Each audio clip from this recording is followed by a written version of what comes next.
नमस्कार. आज बनवूया खमंग आणि चविष्ट भरली ढोबळी मिरची. यासाठी सर्वप्रथम आपल्याला जिरे, मोहरी, खोबरं, लसूण आणि कोथिंबीर यांची पेस्ट करून घ्यायची आहे.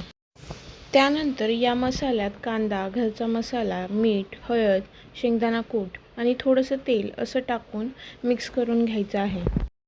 हे सर्व मिश्रण आपल्याला ढोबळी मिरचीत भरून घ्यायचं आहे अशा प्रकारे.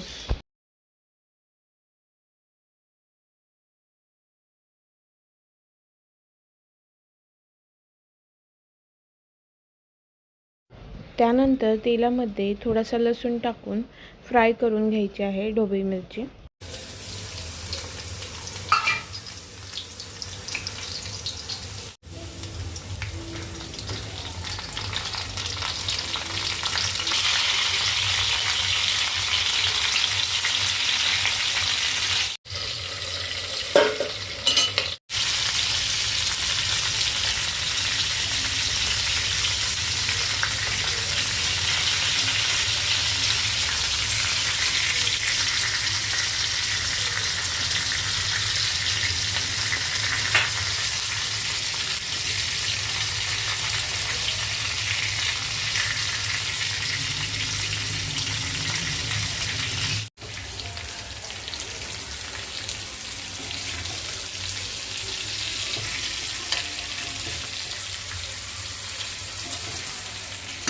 फायनली आपली भरली ढोबळी मिरची तयार आहे.